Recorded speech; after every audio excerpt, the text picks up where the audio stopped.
Hello and welcome to this special show, Partnership Bidding Business Day. TV and Sunday Times are looking into the elections. Couple of days really left before South Africans get out to vote. Exciting time, scary time, market volatility, strong market sentiment. I've got wonderful guests who will help us go through all of that.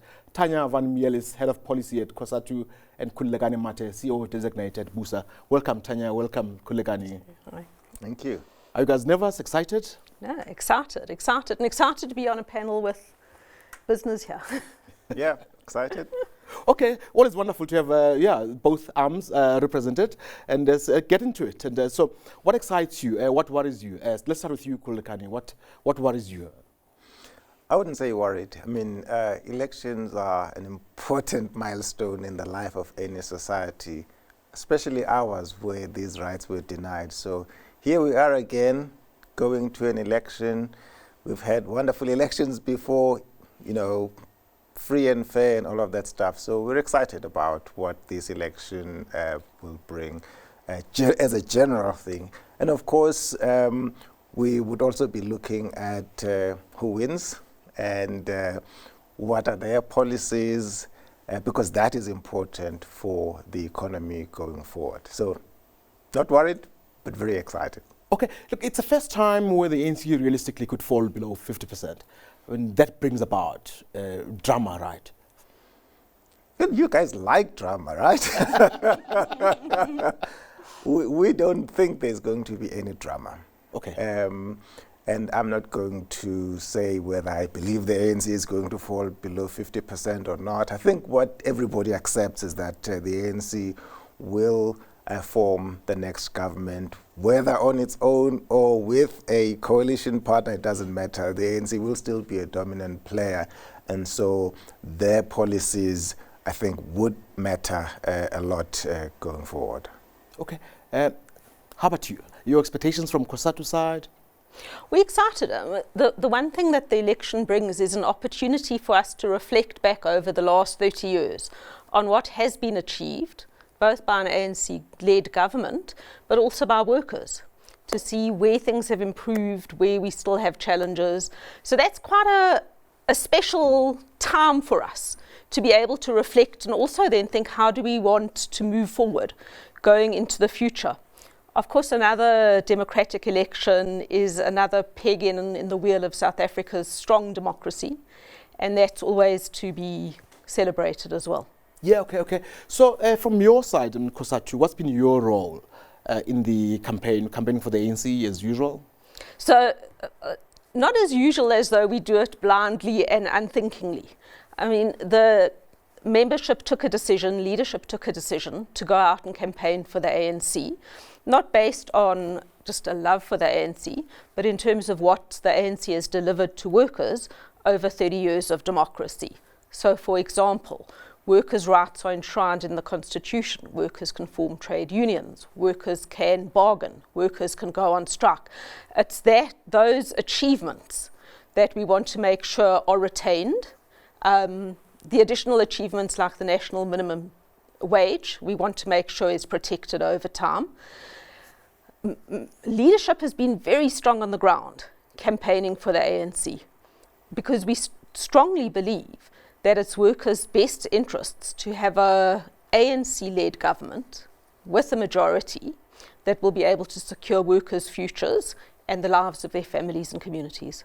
Okay, so minimum wage is something else that you think strongly needs to be protected, and that's why you back the ANC? Absolutely. I mean, if you look at the minimum wage now, at 27.58 an hour, somebody working on a minimum wage still earns a paltry amount in terms of what the cost of living is. To argue that people should be earning below that is immoral, unconscionable, and makes poor economic sense as well, because you can't drive an economy unless you've got consumers as well. So the minimum wage is essential for bringing people out of poverty, for helping to start address inequality, for helping to be able to mobilize people into a job market going forward. It's fundamental, and any attack on it would be strongly resisted. Okay. Khulekani, your side on the minimum wage, is there a BUSA recent position on it? Is there a broad view? So, I mean, we were part to the discussions, negotiations that led to the minimum wage regime that we have as a country. So we support it. We support the minimum wage, and that's not one of the things that we will be concerned about. I mean, we're concerned about really fixing all the other things that are not working in this economy currently, because that is important for business. Whether you're talking about the water situation that we're now facing as a crisis, it's important. Making sure that obviously energy gets sorted once and for all. Making sure that, roads and all of the stuff that you need. So the basic infrastructure that is necessary to run business is absolutely important. And of course, we would then be looking at policies that drive growth in this economy. I mean, at the end of the day, we need this economy to grow, to generate revenues, to fund all of the good things that we want to do as a country. We just cannot continue to be stuck in this low growth situation that we are in as a country. Okay, so if you could list a combination of maybe from the manifestos, or you present from the business side a short list of we welcome the new administration, president, whoever comes in. Here are the top 3 things that you need to do. What would that look like from the business side? So, I mean, one of the main things is we just need some real focus on implementation of what we already have. I mean, we have on the public services side of things, public services that are failing.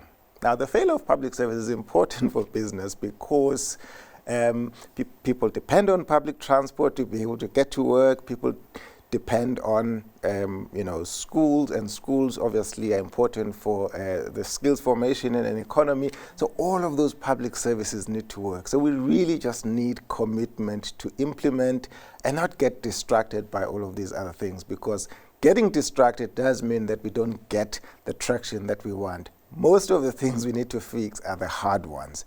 They really need focus. So allowing ourselves to be distracted by too many things will result in us being trapped in a skills development challenge where we just don't have the skills we need as an economy in sufficient supply to be able to drive this economy.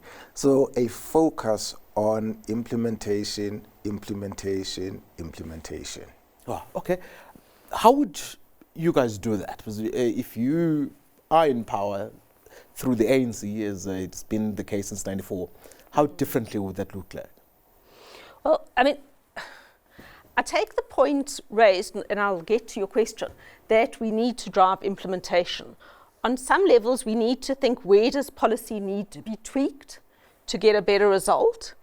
And then the second thing is how to continue to drive implementation. The one thing for driving implementation is making sure that all stakeholders bring something to the party and can contribute. So it means where there are teachers in schools, teachers are there committed, which most of them are all the time, but able to teach. It means government needs to give them the resources to be able to teach. But it also means, for example, the private sector initiatives through CSR, for example, to bolster education are also very important. Key to all of that is making sure that we've got enough money to pay teachers. And so we need to look at fiscal measures now and how we compiling the budget to say, are we paying civil servants and are we employing enough civil servants to drive the service delivery that we want? Yeah, I don't think many people will argue that the civil servants are underpaid in South Africa, and whether or not we have enough administrators, right? No? Well, I mean, there is a strong, neoliberal forces argue strongly that civil servants are overpaid, that there's a view that they are not working sufficiently, that we should be cutting salaries and wages. Nothing could be further from the truth. And having experienced working in the civil service recently, I can tell you that there are large numbers of really clever, committed people who work longer hours in the civil service than one would do in the private sector. I don't think many people will disagree with you that there are pockets of excellence in the public service, lots of good people. But then we can look around in the water crisis. electricity problems, logistics problems, all those reflect a failure of the state and a state capacity. I don't think we'd disagree with that, would you? But the narrative which wants to blame workers for the problems is incorrect. Of course, there's state failures that we can see now. But for example, if you're looking at what's happening with electricity, are the problems a result of workers not working? No. Are they the result of state capture and corruption? Yes. How do we fix that? Okay, very interesting. Let's go back now to the point of a different administration and how you would do things differently in the new administration. You know, that's quite hard to think of, because when we look at the successes from the old administration, we would want to continue a number of things that we think has been highly successful. One of the things that has been highly successful is social dialogue and the ability to mobilize partners to solve common problems. Our ability as Cosatu to go to our alliance partners and say there's a problem, for example, with retrenchments in the post office. How can we, within the law, address it? That's very important. That we want to continue. What we're really worried about is the very high unemployment rate.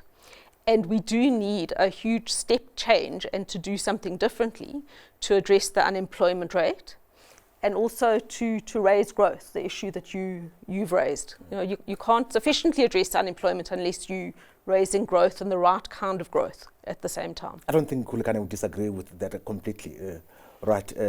Growth first. We need to deal with that part to be able to make a dent to the unemployment trend.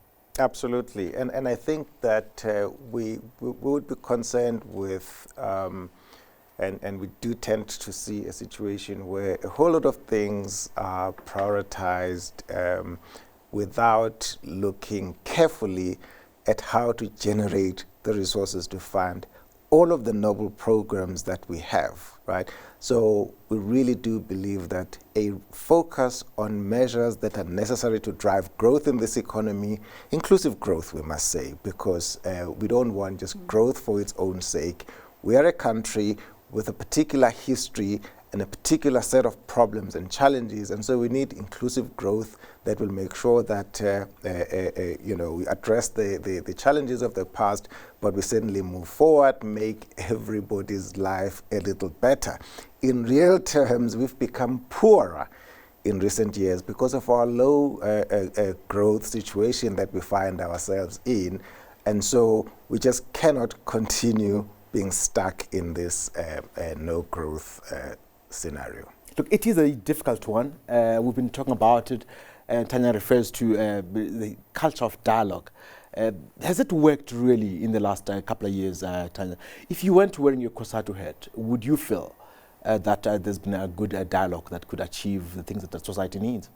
Absolutely. Now, I'll give a nice example about how dialogue has promoted growth. If you look at the master plans, driven by Minister Patel, and then other departments have come in as well on their own master plans.